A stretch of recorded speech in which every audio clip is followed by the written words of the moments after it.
In the year 1260, the world trembled before a force unlike anything history had ever witnessed. From the steppes of Mongolia, a war machine had emerged that devoured empires, obliterated civilizations, and left behind nothing but ash and silence. For over 4 decades, the Mongol armies had carved through continents like a scythe through wheat. No fortress could contain them. No army could withstand them. No prayer could save those who stood in their path.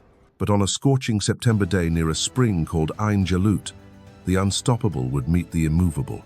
What happened there would shatter the myth of Mongol invincibility and alter the course of world history forever. This is the story of how David faced Goliath once more, and how a single battle saved not just Egypt, but the entire Islamic world from complete annihilation. The terror began in Baghdad 3 years earlier. Picture this. You're living in one of the greatest cities on earth, a center of learning and culture that has stood for 5 centuries. The House of Wisdom contains the accumulated knowledge of civilizations. Scholars from across the known world come to study in your libraries. Your markets overflow with goods from India to Spain. Life is good. Then one morning, you wake to the sound of war horns, unlike anything you've ever heard. The Mongols have arrived. What followed was 10 days of systematic destruction that defied comprehension. Conservative estimates put the death toll at 200,000 souls. But the numbers tell only part of the story. The Mongols didn't just kill people, they murdered knowledge itself. Ancient manuscripts that had survived since the time of Alexander were hurled into the Tigris River. Eyewitnesses claimed the water ran black with ink for weeks. The House of Wisdom, that beacon of human learning, was reduced to rubble and flame.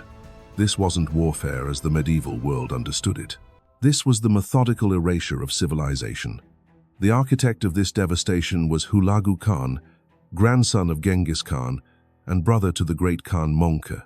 Unlike his predecessors who conquered for wealth or territory, Hulagu seemed driven by something far more terrifying, a vision of absolute dominion that would reshape the world according to Mongol design. The army he commanded was unlike anything the earth had seen.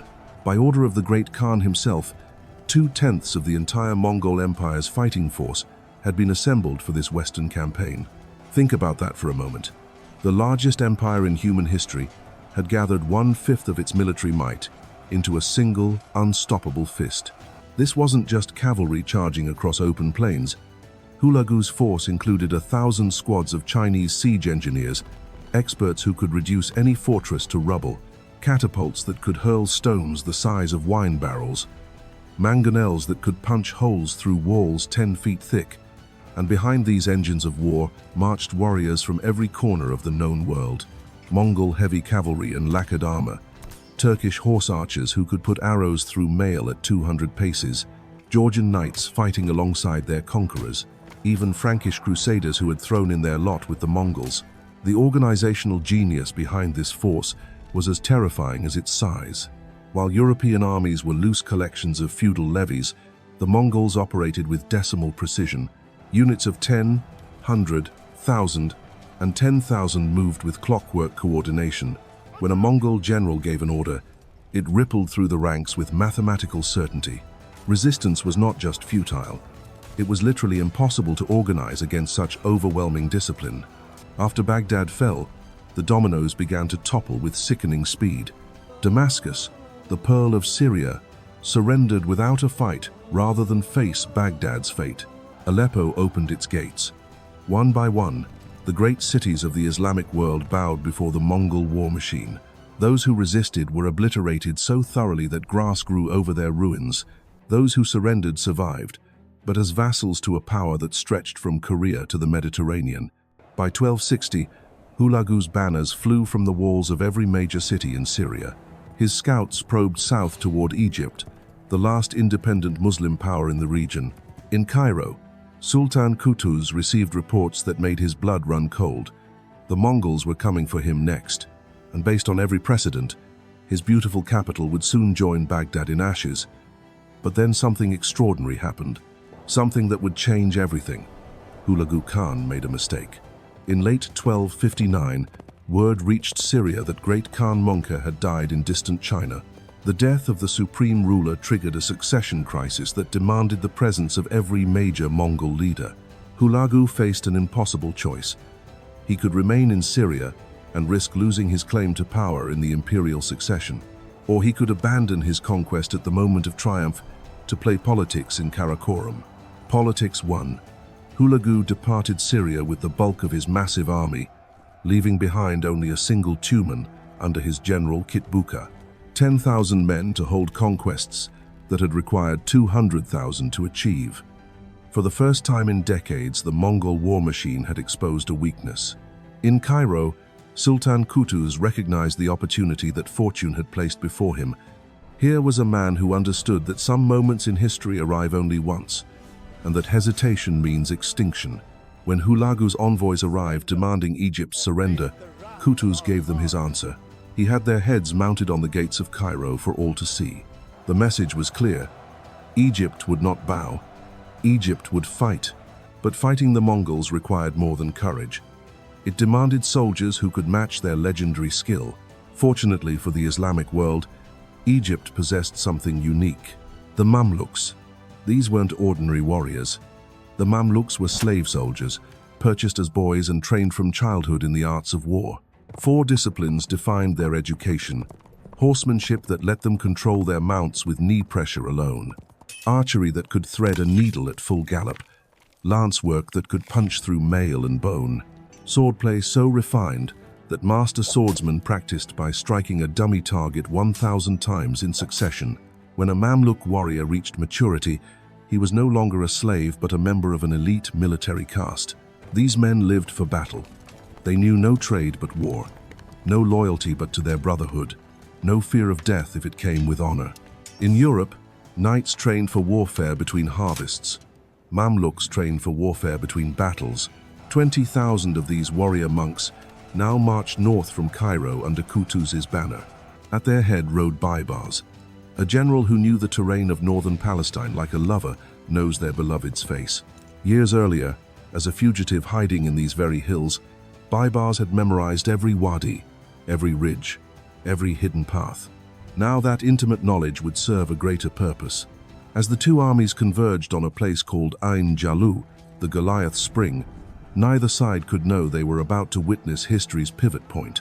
The Mongols came expecting another easy victory over terrified enemies. The Mamluks came, knowing they carried the hopes of the entire Islamic world on their shoulders. What happened next would echo through the centuries, proving that even the mightiest empires can stumble when they meet the right enemy at the right moment in the right place.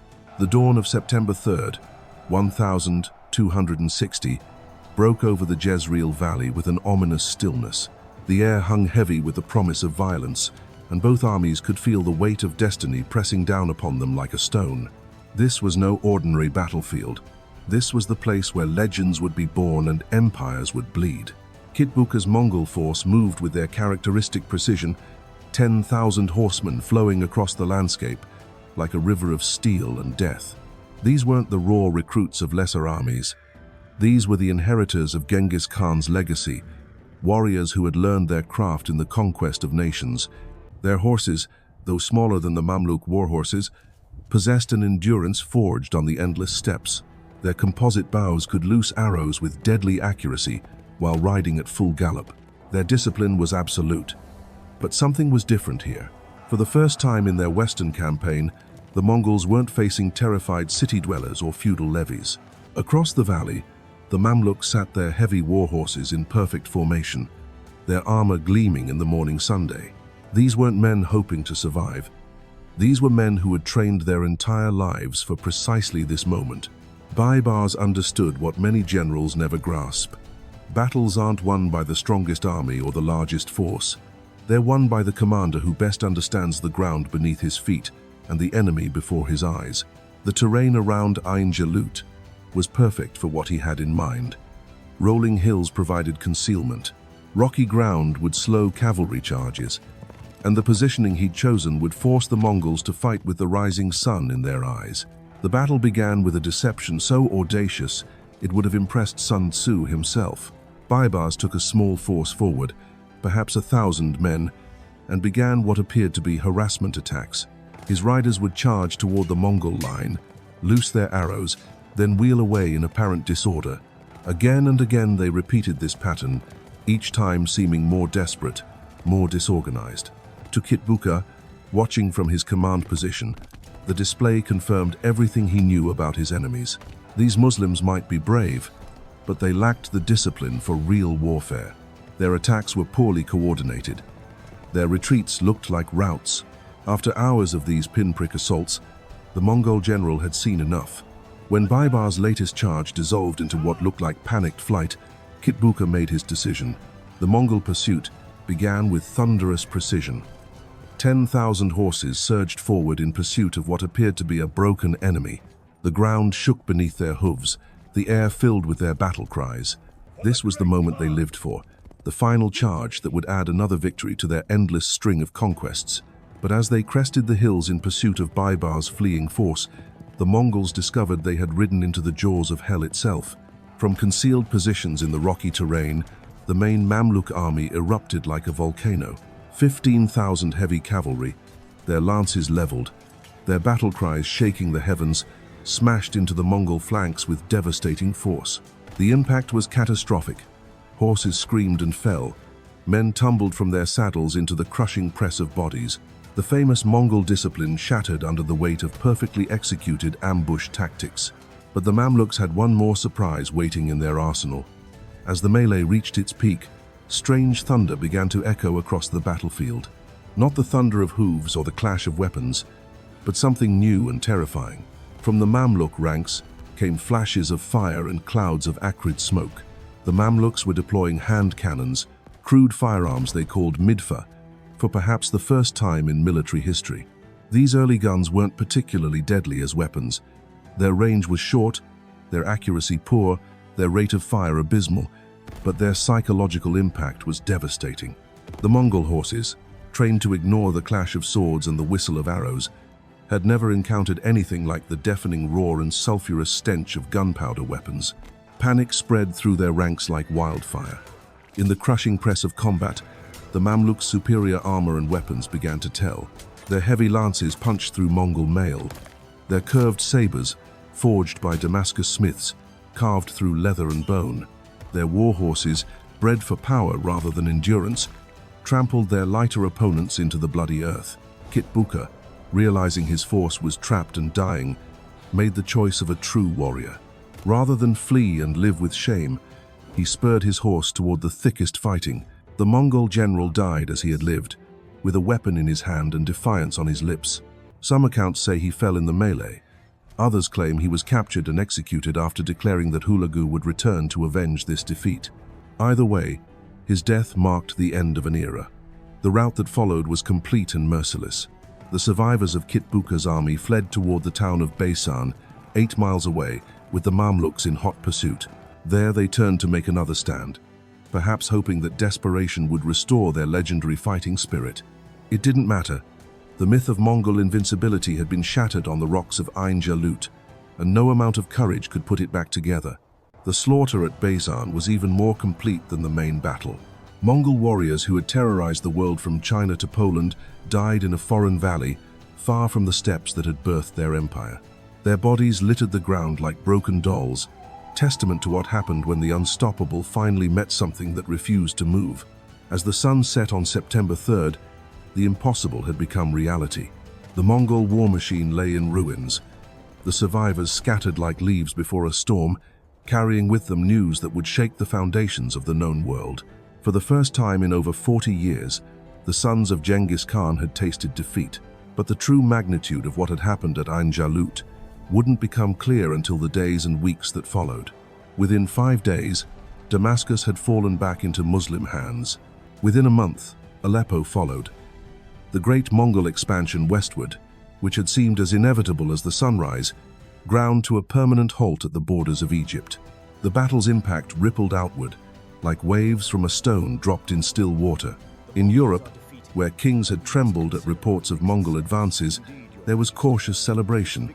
In the Islamic world, where extinction had seemed certain, there was jubilation mixed with disbelief. The religion of Muhammad would survive. The civilization of the caliphs would endure. And in the royal courts from London to Constantinople, a new name was whispered with something approaching awe. Baibars the crossbow, the general who had turned Mongol tactics against the Mongols themselves, the man who had saved not just Egypt, but perhaps the entire course of human civilization. The reverberations of Ain Jalut spread faster than any messenger could ride. In the bazaars of Cairo, merchants who had prepared for exile now celebrated in the streets. In the mosques of Damascus, imams who had expected to witness the end of Islam instead offered prayers of thanksgiving. And in the camps of fleeing Mongol survivors, warriors who had never known defeat struggled to comprehend a world where their empire could bleed. But perhaps nowhere was the shock more profound than in the mind of Hulagu Khan himself. When word reached him in distant Azerbaijan, the great conqueror reportedly flew into a rage so terrible that his own guards feared to approach him. The nephew of the great Khan, the destroyer of Baghdad, the man who had brought civilization itself to its knees, had been humbled by a force he had barely considered worthy of his attention. Hulagu's first instinct was revenge. He began gathering his scattered forces, calling in debts and favors from across his vast domain. The full weight of the Mongol Empire would descend upon Egypt like an avalanche. The Mamluks had won a battle, but they had awakened a sleeping dragon that would consume them all. Yet even as Hulagu marshaled his strength, the political realities of his empire worked against him. The succession crisis that had drawn him away from Syria now exploded into open warfare. His cousin Ber Khan, ruler of the Golden Horde, had converted to Islam and viewed Hulagu's destruction of Baghdad as a personal affront. Along the northern borders of the Ilkhanate, Mongol fought Mongol in a civil war that would drain resources and attention away from any thoughts of reconquest. The irony was exquisite. The very empire that had conquered the world through unity now tore itself apart through division. While Hulagu dreamed of revenge against the Mamluks, he found himself fighting for survival against his own kinsmen. The window of opportunity that had opened for the Islamic world at Ain Jalut would remain open not for months but for years. Baibars understood this gift of time better than anyone. Within weeks of his victory, he had transformed from a general into a force of nature.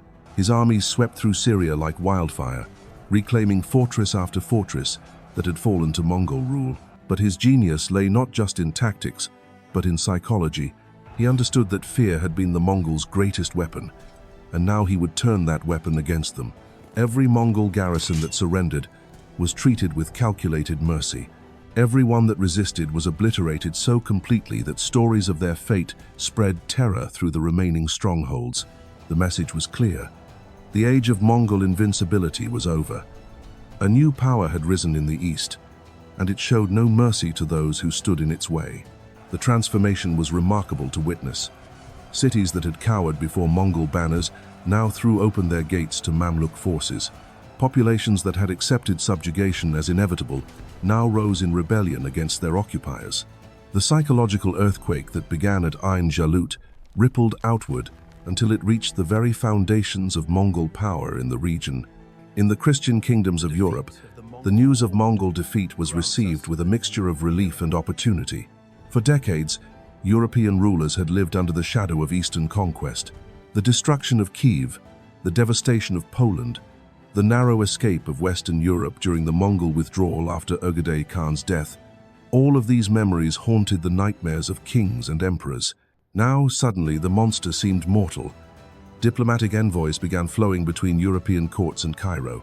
The same Mamluks who had fought against the Crusades were now potential allies against a common enemy. Political marriages were proposed. Trade agreements were negotiated. The balance of power that had seemed frozen in Mongol favor began to shift with tectonic force. But perhaps the most profound impact was felt in the Islamic world itself. For 3 years, Muslims from Spain to India had watched in horror as their civilization was systematically dismantled. The fall of Baghdad had seemed like the end of their golden age. Scholars fled westward carrying what books they could save. Merchants abandoned trade routes that had connected the Islamic world for centuries. The faithful questioned whether Allah had abandoned them to the fury of the pagans. Ain Jalut changed everything. Suddenly, resistance seemed possible. If the Mamluks could defeat the Mongols in open battle, then perhaps other Muslim rulers could do the same. Revolts erupted across Mongol-occupied territories. Local governors who had collaborated with the invaders found themselves facing angry populations emboldened by Mamluk success. The theological implications were equally significant.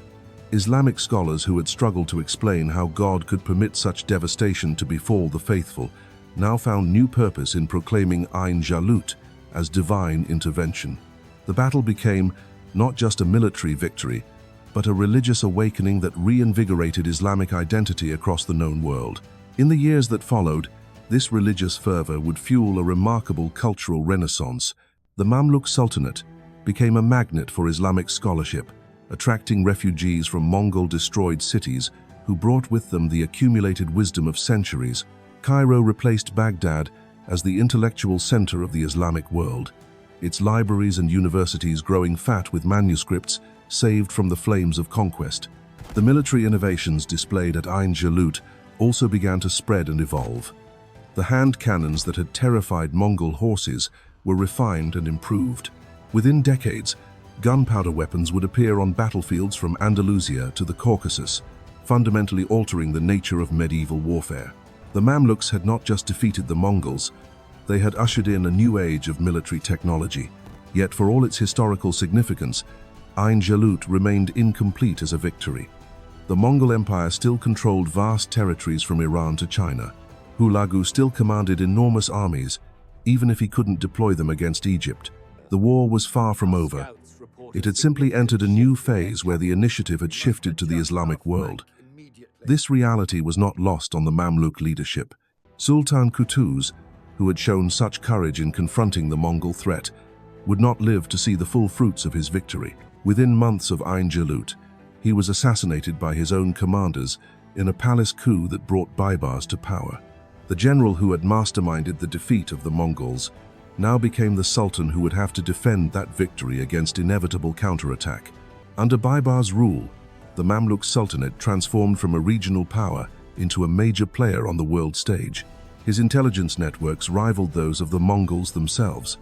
His diplomatic corps established relationships from Europe to the Indian Ocean.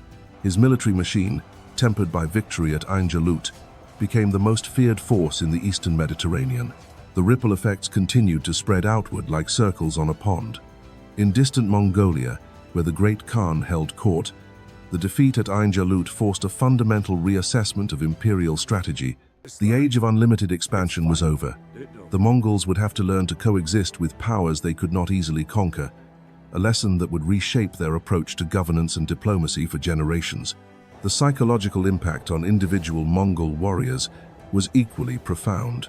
These were men who had been raised on stories of inevitable victory, who had learned from childhood that resistance to Mongol rule was not just futile but literally unthinkable. The defeat at Ain Jalut shattered that worldview like glass, forcing an entire generation of warriors to confront the possibility of failure. Some adapted by becoming more cautious, more calculating in their approach to warfare. Others were consumed by a desire for revenge that would drive them to take increasingly desperate risks. Still others simply lost the will to fight, their confidence broken by the knowledge that the sons of Genghis Khan were not, in fact, invincible. As autumn turned to winter in the year 1260, the world began to adjust to a new reality. The Mongol Empire, which had seemed on the verge of global dominion, now faced limits it had never encountered before. The Islamic world, which had teetered on the brink of extinction, now pulsed with renewed life and purpose. And in the courts of Europe, rulers who had spent decades planning for Mongol invasion now began to dream of something far more ambitious. The age of conquest was giving way to an age of competition, and at the center of it all, like a stone that had redirected the flow of a mighty river, stood the memory of what had happened on a September day at a place called Ain Jalut, the spring where Goliath fell, and the world discovered that even giants could bleed. The Battle of Ain Jalut stands as one of history's greatest turning points, a moment when the seemingly impossible became reality through courage, strategy, and perfect timing. From the ashes of Baghdad to the hills of Palestine, we witnessed how a single day of battle could reshape the destiny of civilizations. The Mamluks didn't just defeat an army, they shattered a myth that had terrorized the world for 4 decades. Baibars proved that even the mightiest empire could stumble when it met the right enemy at the right place. The spring of Goliath had claimed another giant, and the world would never be the same.